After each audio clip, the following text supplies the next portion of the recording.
What's up, Taiwan? I'm Sandy Chu with news from here in Taiwan and around the world. The man who led Taiwan's domestic submarine program says he doesn't want the job anymore. There are concerns his decision to leave could leave the country's sub-program rudderless. But officials are putting a positive spin on his departure, as John Van Triest now reports. Admiral Huang Shuguang helped build Taiwan's first domestically made submarine, a 20-year project that overcame many technical hurdles. Now, he wants to step down as the program's head, citing personal reasons. President Tsai Ing-wen is still considering his request. His sister, lawmaker Huang Shanshan, though, says now is the right time. 刚好也是政党轮替嘛，我觉得这个是他工作上负责任的态度啦，本来就应该跟着这个工作完成阶段性任务。But the job isn't over. Taiwan still has 7 more submarines of the same class planned. And there are concerns that without Huang's leadership, these could be in jeopardy, with speculation Huang's whole team could be disbanded. At the very least, there's an acknowledgement that going forward won't be easy. 现在的困难远比我们过去的6年还要艰巨，还要棘手，但是它还是承接着这些重担。 The presidential office says it will create a new office charged with carrying the plan forward. It says the remaining subs will be built in 3 batches. And officials say some technical improvement may even be made. 那也许后续的舰呢会陆续再成熟，那这样呢可以把这些新的这个技术呢用在这个未来新的潜舰上面。But if Huang's resignation gets approved, it will still be the start of a new chapter in Taiwan's quest to build its own submarines. Ethan Chen and John Van Triest for TaiwanPlus. The country's next-generation Air Force pilots are being put through their paces. They're being taught how to survive a crash. As Jaime Ocon reports from Kaohsiung, the training is designed to be as real-life as possible.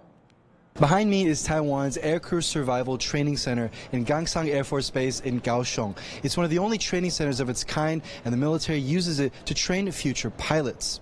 Inside the center is this swimming pool, which is used to help teach pilots what to do if they ever eject or crash their aircraft. Some soldiers here are hooked up to cables, and others sit in a simulated helicopter cockpit.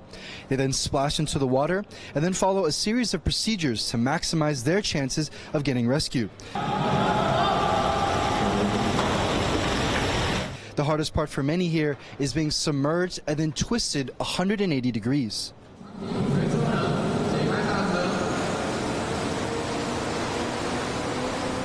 黑暗的过程当中的逃生，人员的心理的压力跟素质，它是需要有一定的抗压性。那我们利用这个环境的特效呢，来做一个训练，其实可以有效的提升，帮助他们做这个训练的一个成果。Now, Taiwan's military, specifically its Air Force, is constantly scrambling and warning off Chinese warplanes that fly near its borders. Taiwan hasn't seen any major military incidents since 2022, when an F-16 pilot died in a training accident. Now, the training they're receiving here hopefully trains the aircrew what to do if something goes wrong. Ryan Wu and Jaime Ocon in Kaohsiung for TaiwanPlus. It appears Tsai Ing-wen has announced some news that wasn't hers to share. She's revealed the names of 2 key cabinet ministers of President-elect Lai Ching-te's administration. Tiffany Wong is live for us in Taipei with the details. Tiffany, what do we know about these new appointments? That's right. Tsai announced the new foreign minister and national security chief to a delegation from New Zealand. Now, she said that the new foreign minister will be Lin Jialong. He's her current secretary general, a top position in Taiwan. And in his new role as foreign minister, he'd be serving as the country's top diplomat, navigating both official and unofficial relations with key partners like the U.S. He previously served as transportation minister until he resigned after a major train derailment that killed 49 people. And he's also previously served as a mayor of Taichung. Now, the new national security chief will be Joseph Wu, another pick from Tsai's cabinet, who serves as the current foreign minister. Be returning to this position as National Security Council chief, helping give intelligence briefings to the president. And he's previously served as a former representative of Taiwan to the U.S. Now, both of these, the foreign minister as well as national security chief, will form Lai's national security team and work closely to inform him on security matters. Is it usual that Tsai broke the news? Why hasn't Lai confirmed these appointments yet? That's right. It is a bit unusual because the incoming administration is typically the one that makes these announcements of the new ministers. So Lai's team has been holding press conferences for the past week, revealing a few names at a time of his new team. And so for Tsai to go out and say this during a meeting with these New Zealand delegation is a bit strange, but it's not unusual that she would know who these picks are, as they are coming from her cabinet, and the names have also been circulating in local media for a while. Now, there has been some tension between Lai and Tsai ever since 2020, when they were both vying for the DPP's presidential nomination. But as we know, Lai currently serves as Tsai's vice president, and so it's possible that Tsai just slipped up when she was mentioning these names, but it's also possible that this was done deliberately. Now, we're still waiting for official confirmation from Lai's team, and we're also going to be staying tuned for more minister announcements in the coming weeks. That was Tiffany Wong live in Taipei. The defense chiefs of the United States and China have held their first talks in nearly 18 months.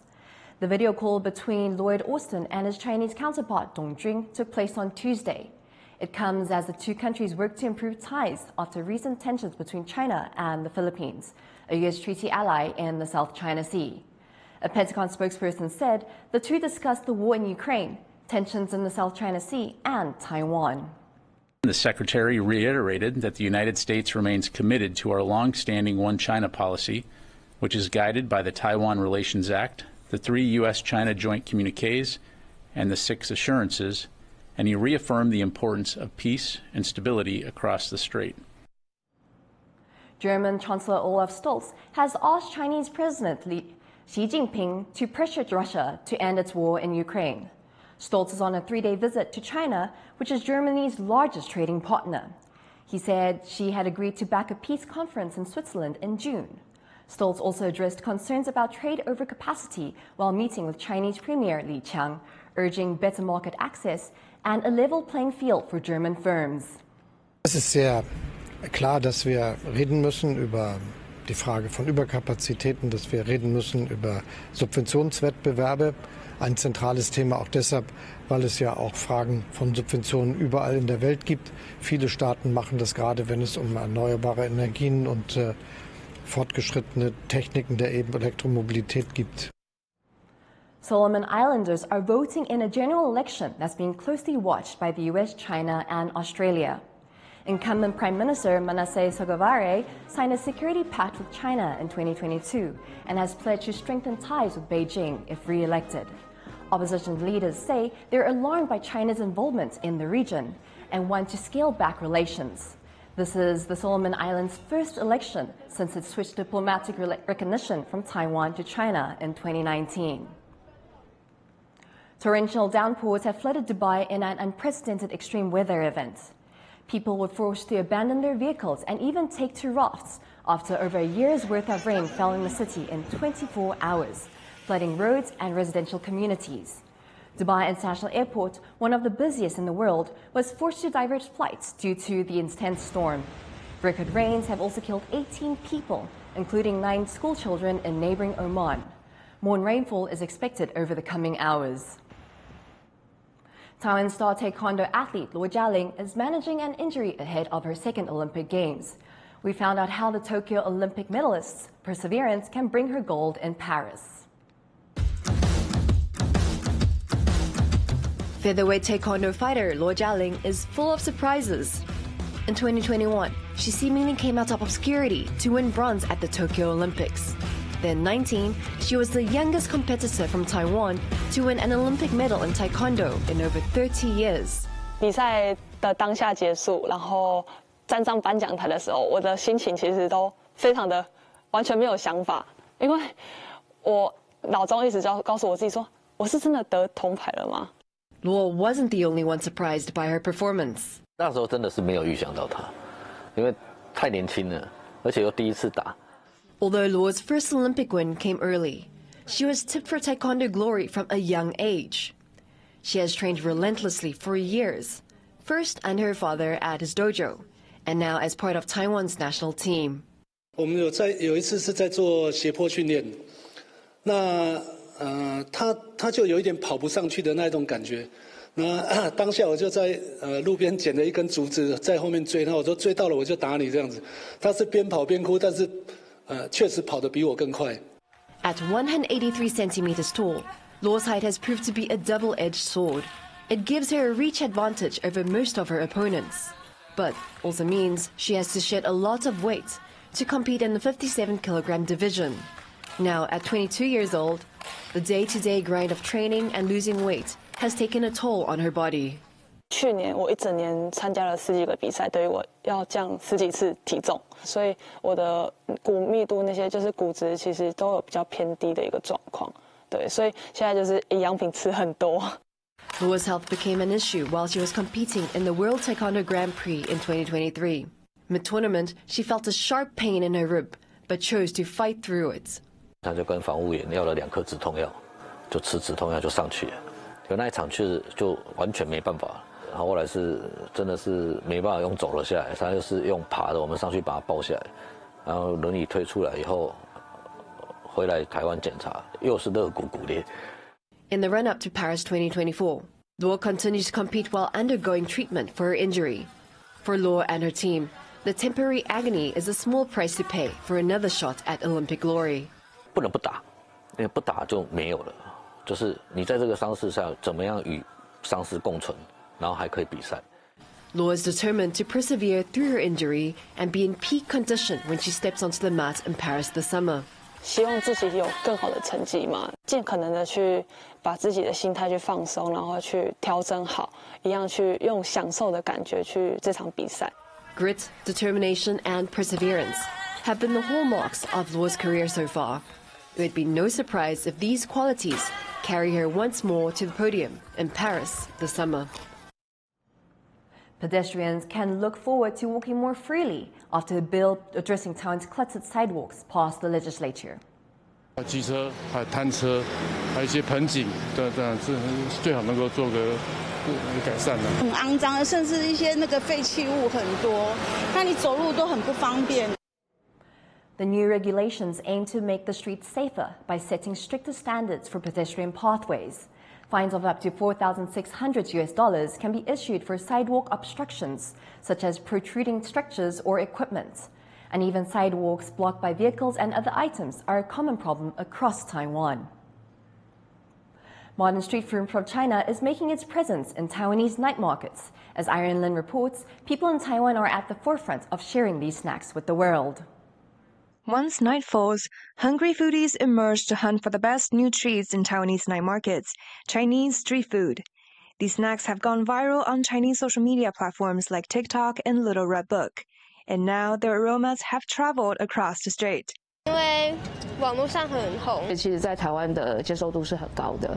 To many foodies in Taiwan, Chinese snacks like this yoga cup are refreshing both for the taste buds and their sense of adventure. 台湾观光客来说的话呢，它其实尝鲜的比例比较高，就是可能有一些过去的一些小吃美食，它其实已经太过熟悉了，所以大可是以尝鲜为主。